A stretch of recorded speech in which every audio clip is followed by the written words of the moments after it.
quand il y a présentation de certains films, de certaines pièces théâtrales, quand il y a exposition ou autre manifestation considérée comme partie intégrante de la négritude. S'agit-il d'un complexe, comme l'a toujours signalé un cousin? À quoi j'ai souvent répondu, n'est-il pas préférable d'être un complexé qui refuse l'absurde que d'être un homme sûr de lui-même mais qui parfois s'aliène aux inconvenances? Cela tient à ce qu'on appelle le sommeil de lézard. Celui-ci, une fois les yeux fermés, croit que le monde entier se trouve dans l'impossibilité d'y voir clair. C'est plus que de l'égoïsme, c'est de la pure duplicité. J'ai eu souvent l'occasion d'écouter et de lire le président Senghor. Et j'ai le sentiment que, pour lui, la notion de recherche doit obligatoirement conduire à des remèdes et non à un mimétisme. Mon père me disait un jour que la conquête finale d'un sommet quelconque, cela provoque chez l'individu deux réactions différentes. Celle de résister encore à l'assaut des vertiges qui inévitablement en résulterait, et celle de vouloir monter toujours plus haut. Cette situation ne peut être évitée que grâce à la sagesse de redescendre un peu. C'est là le sens que Senghor donne à ce petit recul où bon nombre des évolutionnistes voient un signe de régression. Il s'agit d'effectuer un pèlerinage aux mêmes endroits où la complicité des dieux et des ancêtres fait l'objet d'une commune bénédiction. Senghor refuse et a toujours refusé de concevoir un divorce entre la négritude et les exigences de la culture universelle. Son fameux principe d'enracinement n'a d'autre source que cela. Pour ceux qui ne comprennent pas, l'enracinement reste une attitude définitive à laquelle on s'accroche en écartant ainsi toute autre volonté de recherche, volonté sans laquelle il n'y a ni découverte ni progrès. Nous l'admettons bien sûr.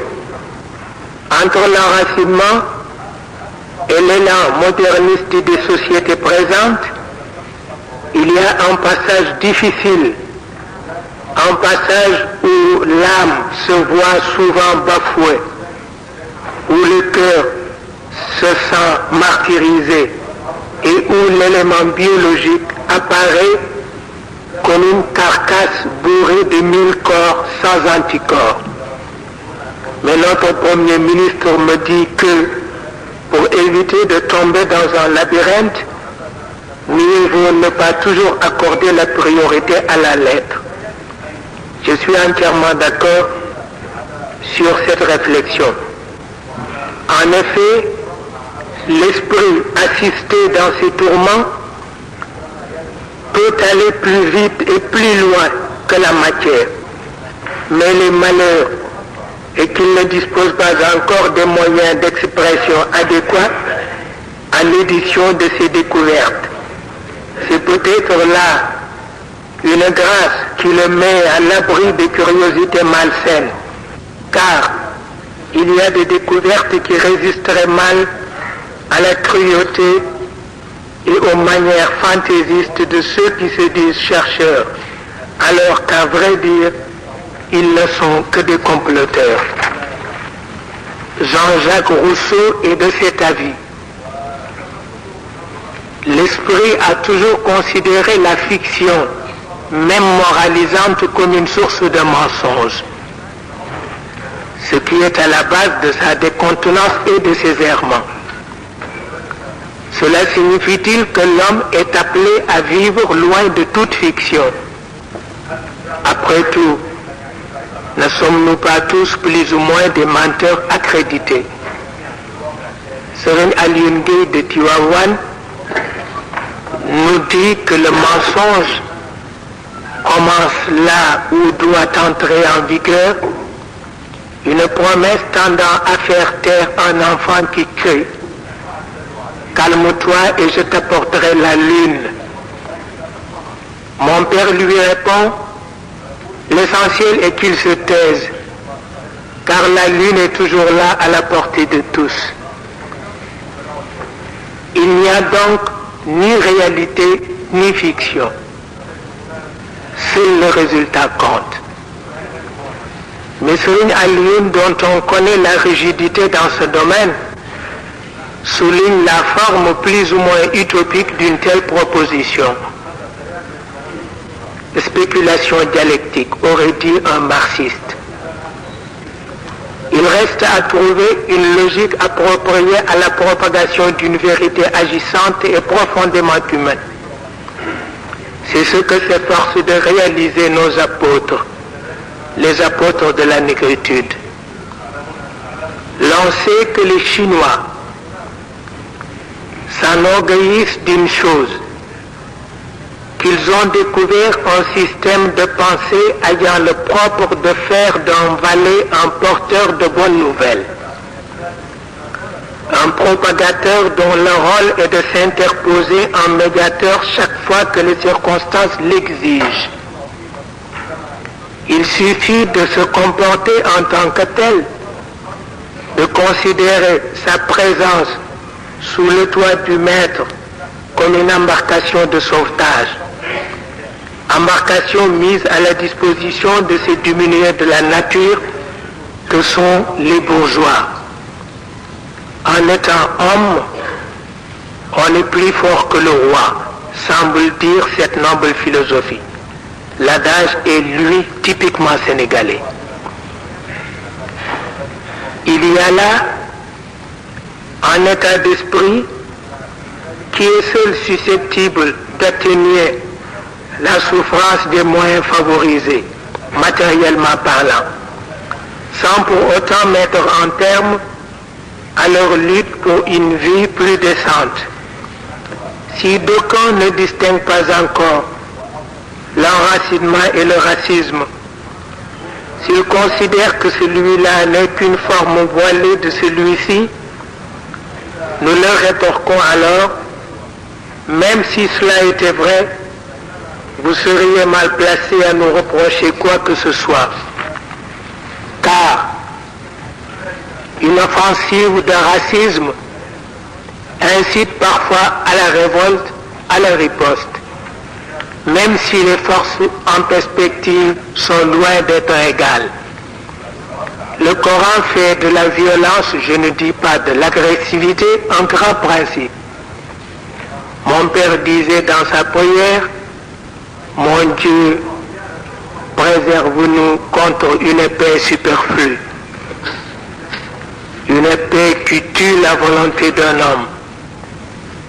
S'il est beau de respirer, il n'en est pas moins indispensable de savoir se défendre. » C'est à partir de ce point précis que le livre saint applique son principe, avec la régularité et la probité que l'on sait. Un grand Africain, ami de notre pays, me dit un jour, les chefs d'État de l'Afrique ne doivent pas encourager les nationalistes à risquer leur vie pour une cause qui reste encore douteuse. Il le dit peut-être par pitié pour les majorités devenues paradoxalement minoritaires, ou par admiration pour les minorités qui, avec effronterie, s'imposent comme détenteurs de la majorité. Il le dit sûrement par sentiment de compassion à l'égard des fourmis de la terre, ou par vertu de reconnaissance envers les géants de l'univers, Mais je crois que nos dirigeants, pris dans le vif de ce vaste sujet, ne peuvent faire autre chose que d'improviser. Avec l'Organisation de l'Unité africaine et les autres mouvements inter-États, ils arriveront, nous en sommes sûrs, à poser objectivement les problèmes qui secouent notre continent. Un problème posé sans prétention est à moitié résolu. Reste à déterminer l'attitude des chroniqueurs, plus exactement des griots et des historiens. Des notions psychosociologiques nous paraissent aujourd'hui comme plus que jamais nécessaires pour retracer avec précision le portrait d'un personnage historique. L'histoire a ceci de commun avec la nature qu'elle ne cède pas toujours à la contrainte et au chantage. Mais si la nature, installée confortablement dans sa souveraineté, peut se passer de l'opinion des hommes, l'histoire, elle, même dans ses aventures les plus héroïques et dans ses tâtonnements les plus téméraires, se réfère toujours à la conscience humaine. Ce qu'elle demande à ses chroniqueurs, c'est de ne pas obliger la progéniture à s'incliner devant le masque d'un fou. Haj Malik Sy l'a dit, vous parlez des gens dont les abats se consument encore sur les brasiers de l'enfer. Et cela, sans oublier de tenir compte de ceci, que l'esprit humain ne dépasse pas encore les limites par rapport à sa dimension. Physiquement et même intellectuellement, l'homme, en tant que citoyen universel et par la force des choses, voué à l'usure et même à l'anéantissement. D'autant que le rendement d'un cerveau dépend uniquement des préoccupations de la société à laquelle il appartient et dont il est l'élément pensant.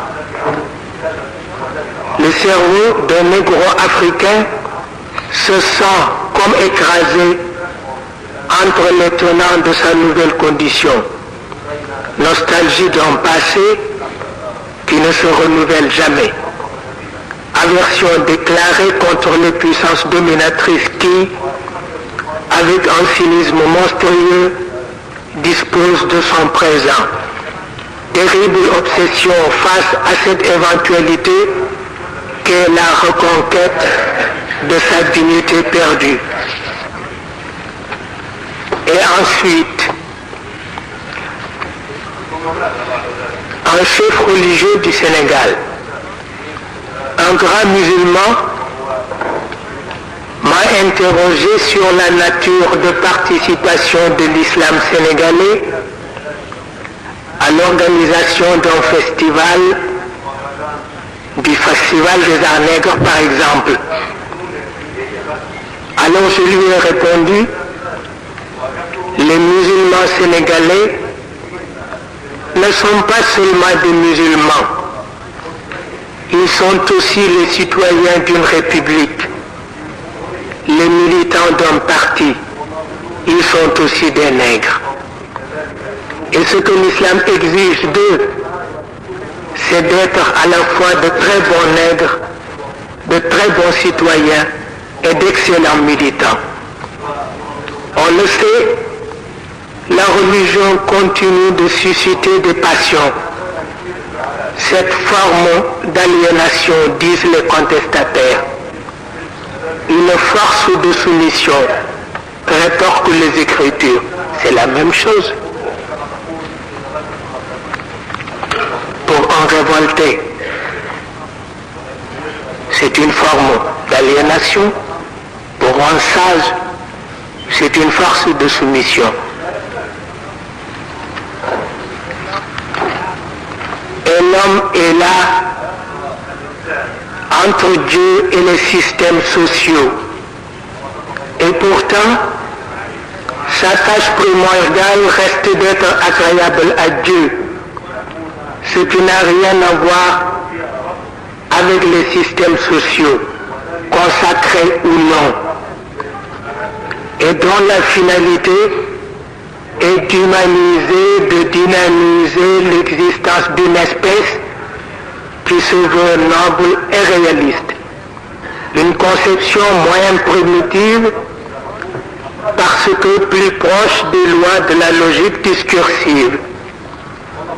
Il s'agit, en parlant de système, d'un domaine tangiblement explorable où l'homme se sent chez lui avec son orgueil, avec ses caprices. Mais la religion, en tant que domaine réservé, rend l'homme à la fois confiant et hésitant, avec un vocabulaire qui tient l'âme en perpétuelle tension. Il n'y a que les cancres qui y réussissent, c'est-à-dire les bêtes de la divinité. Effectivement, dans toute mission divine, il y a des hommes plus que doués, essentiellement préparés pour la poursuite de l'introuvable. Qu'ils s'appellent Abraham ou Moïse, cela nous est éperdument égal. Les réalités sont là. Il ne suffit pas d'être grand prédicateur pour en appliquer les principes. Il faut être comme Dieu, sage et créateur, à tous les niveaux, pour en savoir davantage. Sayyidina Muhammad l'a dit, mon Dieu fait que je sois gardien d'un savoir agissant et ininterrompu.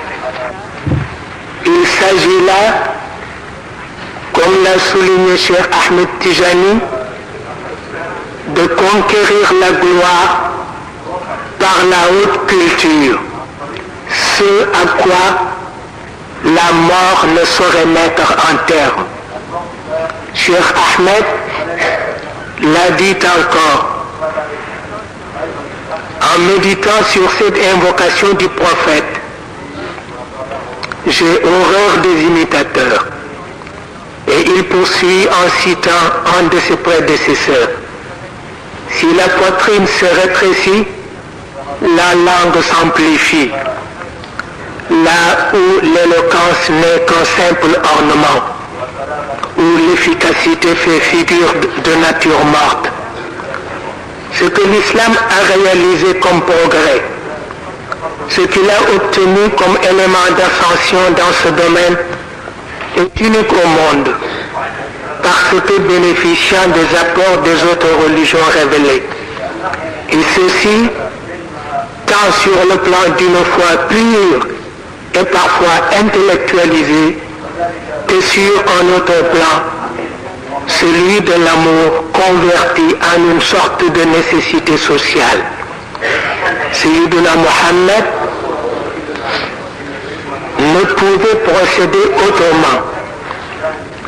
Faire reculer un peu plus loin les limites de la volonté humaine afin que celle-ci soit en mesure de fraterniser avec les réalités de l'au-delà, sans pour autant se désintéresser de l'autre côté de sa mission, celui qui consiste à exiger des éléments de la nature un sens plus conforme à la noblesse d'un verbe reçu avec autant de solennité. L'islam refusait de se passer d'une telle expérience, faire de sorte que l'homme ait la possibilité d'épouser l'infinitude des horizons, avec comme dot son front et son cerveau, quitte même à considérer les réalisations artistiques de la matière comme ayant appartenu à une enfance déjà lointaine. Sayyidina Mohammed n'a jamais été contre les œuvres d'art, mais il s'était assigné un objectif moins encombrant, moins désinvolte peut-être, mais combien plus élevé. Objectif dont lui seul était capable de déterminer les contours. Aux autres de s'occuper des autres choses, si cela leur fait plaisir et si cela leur paraît salutaire. Bagdad et Andalousie auront suffisamment de loisirs pour en abriter les différentes formes. Il y avait dans ce cas l'homme et il y avait en face de lui les hommes. Et une certaine manière d'agir imposait une différence entre cet homme extraordinaire et les hommes ordinaires qui, par je ne sais quelle épreuve de Dieu, devaient subir l'assaut de ses conclusions.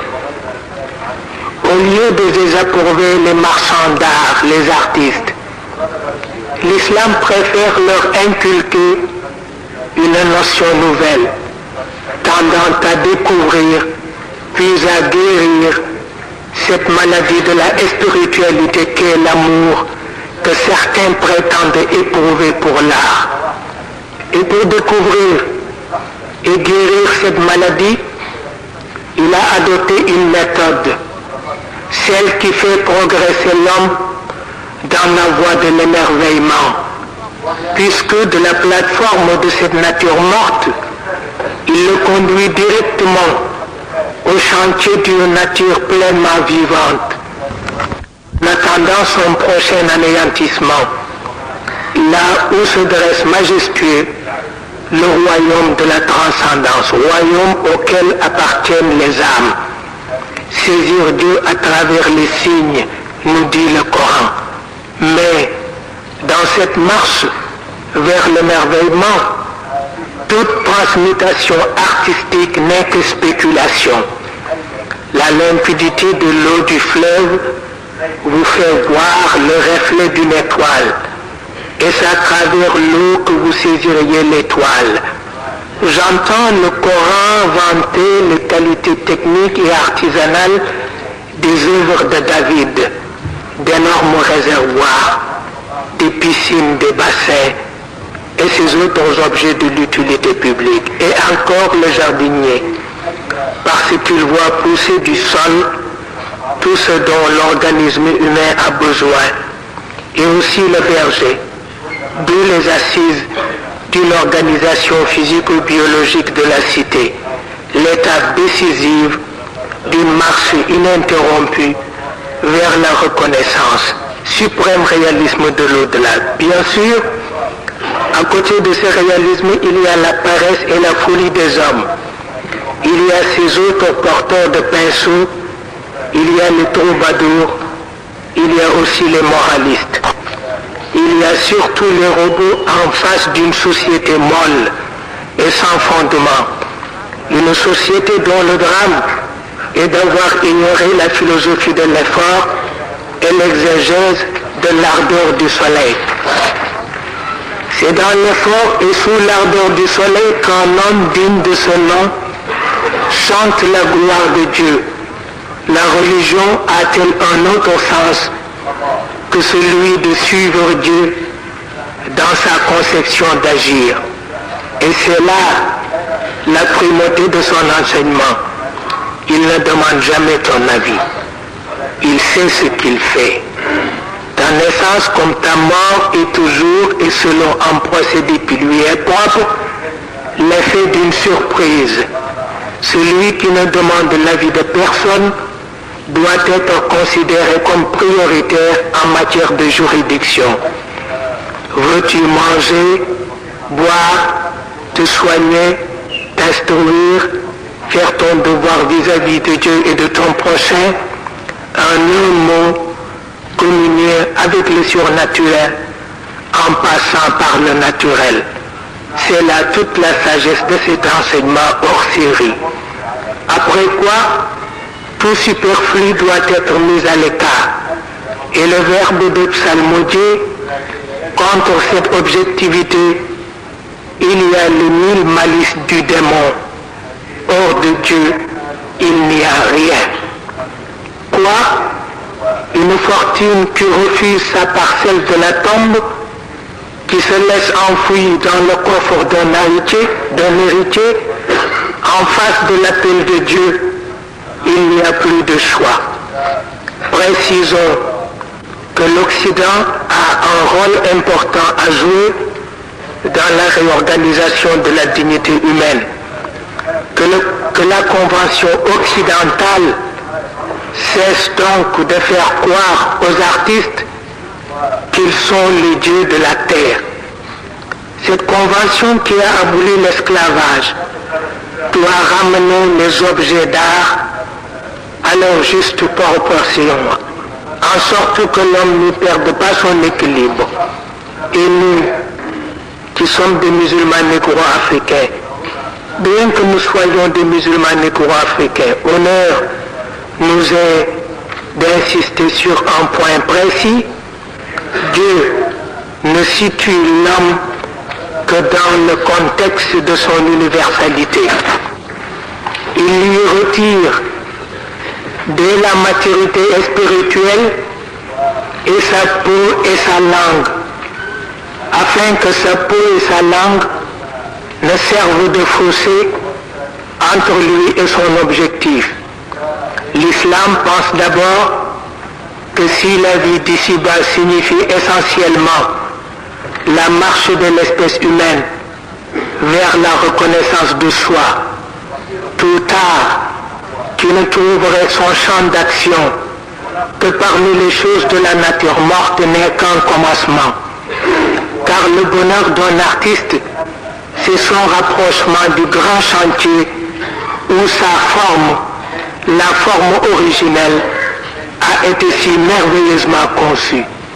Ce qui veut dire que ce rapprochement est loin d'être envisagé dans un domaine purement caricatural. Après l'enfance de l'humanité, Dieu cherche une nation de pionniers. Merci de votre attention.